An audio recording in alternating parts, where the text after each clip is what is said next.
Big news in the Ripple SEC saga. Last week, the SEC decided to drop its appeal against Ripple over Judge Torres's ruling. While this isn't part of the main SEC v. Ripple case, it's still a twist worth noting. Surprisingly, Ripple didn't initially agree to drop their cross-appeal, but here's the kicker, they just did. Enter Stuart Alderoty, Ripple's chief legal officer, who dropped what he says is his final update on SEC versus Ripple. Tired of fake gurus who claim to be expert traders but never trade live? I trade live on the second largest crypto exchange, where everything is transparent and results can't be faked. For over 440 days, I've consistently closed every month in profit. In the last 90 days alone, my followers have earned over $34,000 in profits, with only 4% drawdown. Verified results, not empty claims. Want to see my verified stats? Click the first link in my profile and start copying my trades for free today.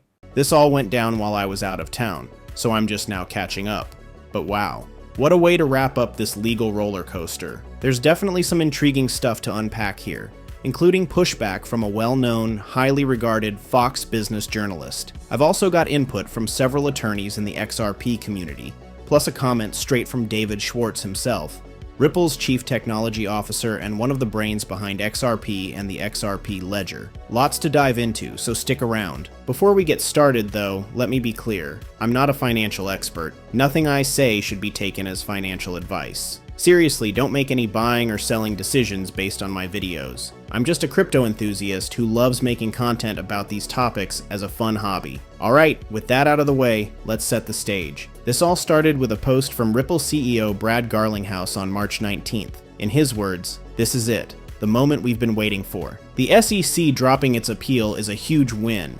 For Ripple, for crypto, and for the entire industry. The future looks brighter than ever. Now's the time to build. This marks the end of years of uncertainty and stress, especially for XRP holders worldwide. Let's be honest, if this had gone the other way, it would have hit US investors the hardest. But instead, we're here, celebrating a pivotal moment. Stuart Alderoty summed it up perfectly in a March 19th post. Today, Ripple moves forward stronger than ever. This landmark case has set a precedent for the US crypto industry. With the SEC stepping back, Ripple is now firmly in the driver's seat, ready to strategize on the next move for our cross-appeal. Today is a day to celebrate a massive win, and I couldn't be more thrilled. This moment feels like the culmination of one heck of a roller coaster ride. Sure, XRP already has legal clarity, so in that sense, this doesn't change much. But let's be honest, it's a huge deal for all of us, isn't it? Watching this chapter come to a close, seeing the SEC utterly defeated, and knowing there's fresh leadership reshaping the government's crypto stance, it's like witnessing a complete 180.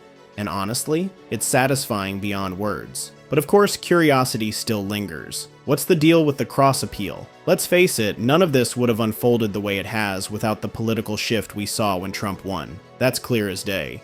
A year ago, imagining the SEC dropping their appeal while Ripple stood firm on theirs would have been unthinkable. It's wild to reflect on how far we've come since then, but here we are, celebrating progress and relishing this well-earned victory. And just like that, another deal was struck. Here's the scoop from March 25th. Stuart Alderoty shared some big news saying, "The final crossing of T's and dotting of I's. This should be my last update on SEC v Ripple ever." Here's what happened. Last week, the SEC agreed to drop its appeal without conditions. Ripple, in turn, decided to drop its cross-appeal. Now for the numbers. Out of the $125 million fine, $50 million will stay with the SEC in an interest-bearing escrow, while the rest will be returned to Ripple. On top of that, the SEC has agreed to ask the court to lift the standard injunction it had previously imposed. Of course, all this hinges on a commission vote, finalizing documents, and the usual court procedures. And that's a wrap. Pretty exciting, right? This could mean huge changes ahead for Ripple.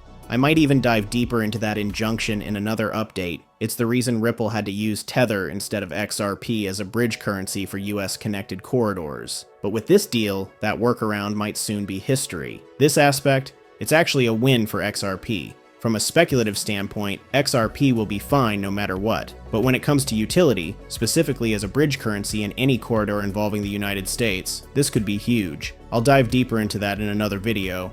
But for now, let's just say things are looking promising. Now, here's an interesting take from Eleanor Turt. She highlighted why regulation by enforcement is one of the worst ways to achieve regulatory clarity. Case in point, Ripple has spent an eye-watering $150 to $200 million in legal fees since the SEC filed its lawsuit back in 2020, only to end up roughly where they started. Meanwhile, the SEC likely burned through a hefty pile of taxpayer dollars on its own legal team, a colossal waste of resources. Wouldn't you agree? For both Ripple and taxpayers. In a recent video, Brad Garlinghouse revealed that Ripple ended up spending over $150 million in legal fees. Add the penalty on top, which still needs formal approval, and the total climbs to over $200 million. Just think about that. $200 million gone. Wasted. All that money flushed away on legal battles and fines. And what was the point? Who benefited? Well, the attorneys certainly cashed in big time, no doubt about that. But beyond them, this helped no one. It only caused damage. It's frustrating, but at least now there's a silver lining. With the leadership changes that happened last November, we're finally seeing a shift in direction. This is a game changer for our net worth. Say what you want about politics. I'm steering clear of that debate, but when it comes to crypto and finance, it's impossible to ignore how much better things are looking. This is exactly the fresh start we needed. The results this November are set to change the game, paving the way for immense wealth in the years and decades ahead. No question about it. Crypto is thriving, alive and kicking, and its future in the United States, the world's largest capital market, has never looked brighter. And here's why that matters.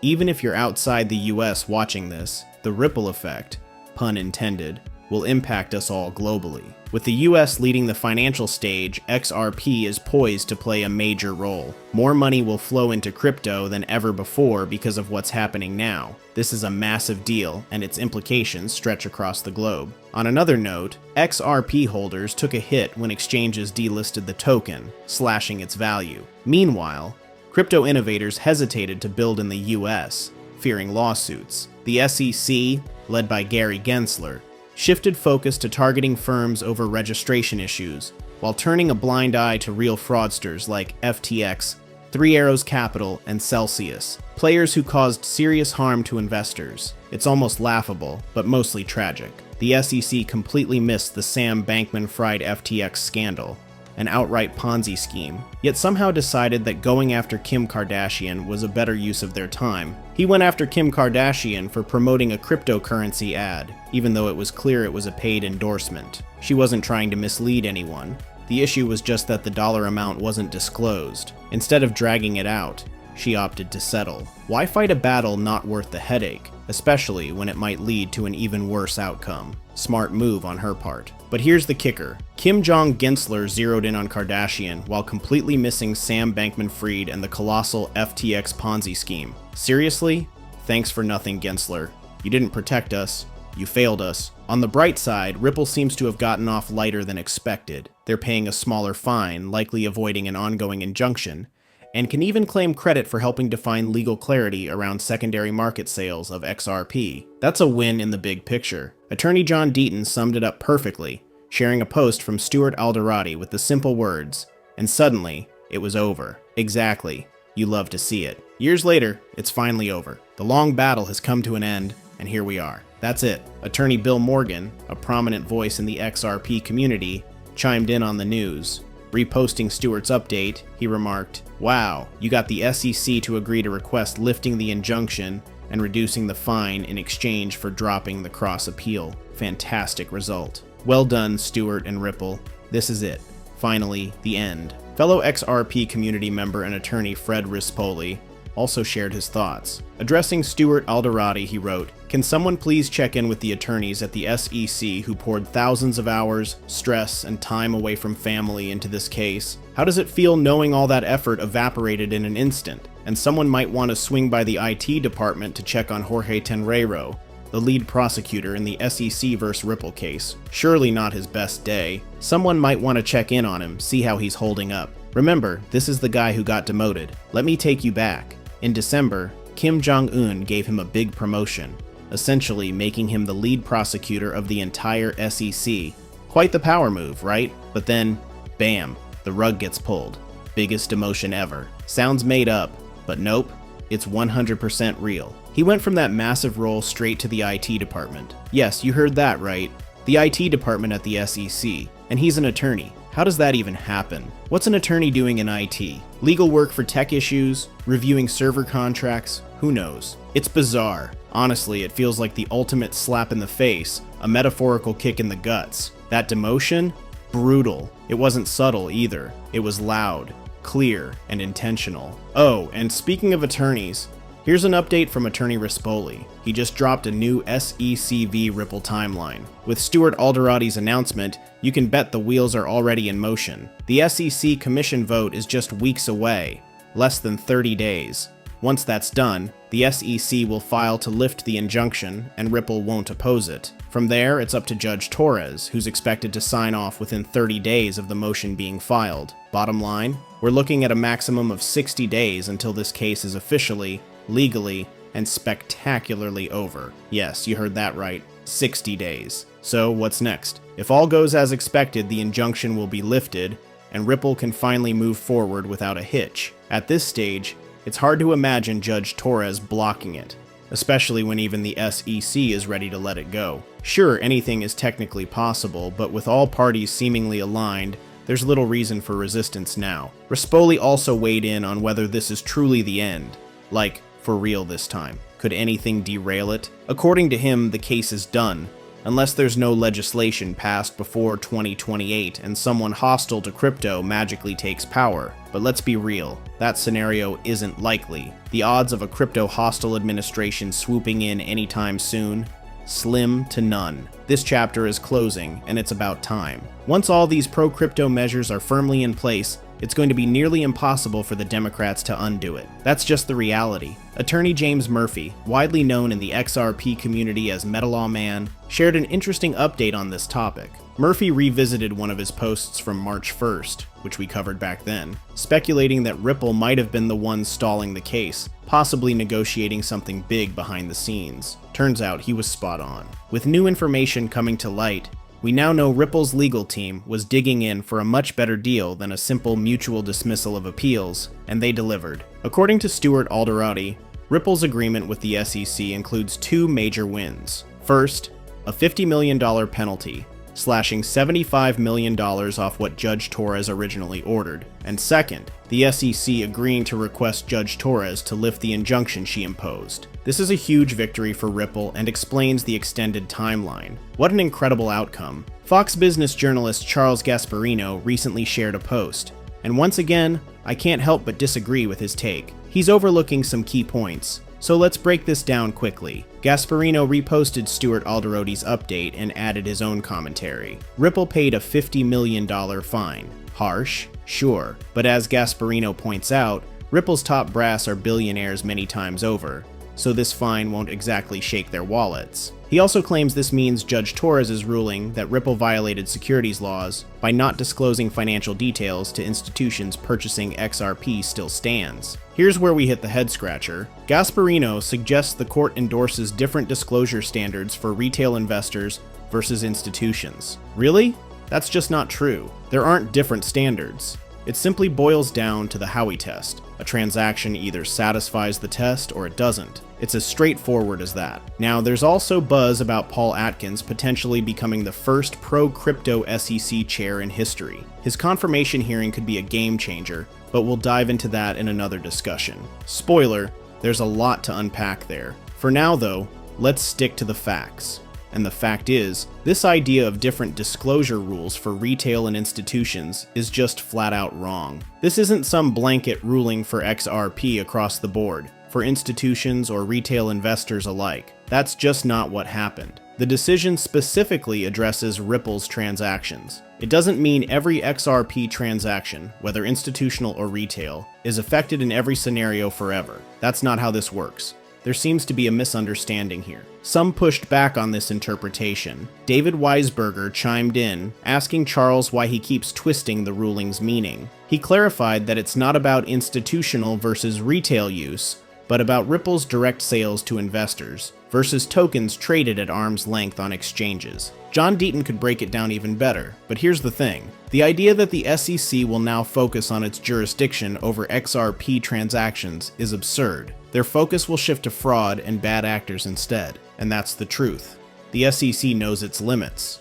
On cases like this, they're not even going to waste their time. No, I don't see this being something they'll dive into deeply, except where it ties directly to the Ripple case. The SEC has already said they'll be asking for the injunction to be dropped, so that's that. Beyond institutional sales, there's really nothing left to revisit here. Charles Gasparino chimed in saying, "It's bad law, plain and simple. Very dumb to create a lower disclosure standard for Ripple. Ripple is a business. It sold XRP to grow its business. XRP is held by retail investors, so Ripple should have to file disclosures." David Schwartz had a brilliant response. "The law only has two standards, one for securities transactions and one for non-securities transactions. What's a judge supposed to do when some transactions meet the securities standard and others don't?" Exactly. That's the heart of the matter. A transaction can only be deemed an illegal security if it passes the Howey test, and even if it does, it's just those specific transactions. It doesn't mean the underlying asset itself is a security. Let's dive into Ripple's XRP transactions. I've got to say, I disagree with Judge Torres's conclusion that certain institutional sales were illegal securities transactions. Why? Because they simply weren't. For starters, these weren't even investments of money, one of the basic criteria for such a ruling. Institutions weren't investing in XRP like you would with traditional securities. XRP was being used as a bridge currency, not some speculative asset. And let's be real, even if we break it down further, the whole investment of money with expectation of profits test just doesn't hold water here. I've explained this in detail before, so I won't rehash it now, but that part of the judgment, yeah, it felt pretty off. That said, even if I'm wrong and Judge Torres is right, this only applies to Ripple and specific Ripple transactions. It's not the two-tiered justice system some are claiming it to be. Charles Gasparino seems to have completely missed the point here. Bill Morgan weighed in brilliantly, noting, "Isn't there some circular reasoning going on? If the judge says programmatic sales aren't securities, then the whole securities disclosure argument falls apart. It only applies if the sale is a security." Spot on, Bill. Those transactions didn't meet the criteria, plain and simple. I don't completely agree with how Judge Torres applied the logic regarding the institutional side of things, but hey, that's the standard we're working with. The ruling essentially says there's no disclosure requirement for programmatic sales to retail buyers, because they're not treated as securities. However, sales to institutional buyers, based on the specific facts presented, were deemed investment contracts, requiring disclosure. That's the key takeaway. And yes, this applies only to Ripple's transactions. It doesn't mean every institutional sale from any other company automatically qualifies as an illegal securities transaction if unregistered. That's just not how it works. Yet Charles Gasparino keeps making this point, and I genuinely don't understand why. It's been explained to him multiple times, but he's still pushing this narrative. To be clear, this is not a two-tiered justice system. That's a complete misinterpretation of how this case unfolded. I felt it was important to emphasize that because it keeps coming up. Many people have pointed this out to him, but he's sticking to his stance regardless. Anyway, I'm thrilled this chapter is finally over. It's a fantastic outcome overall. Just a friendly reminder, I'm not a financial advisor. Don't make any investment decisions based on what I say, okay? Seriously, that would be a really, really bad idea.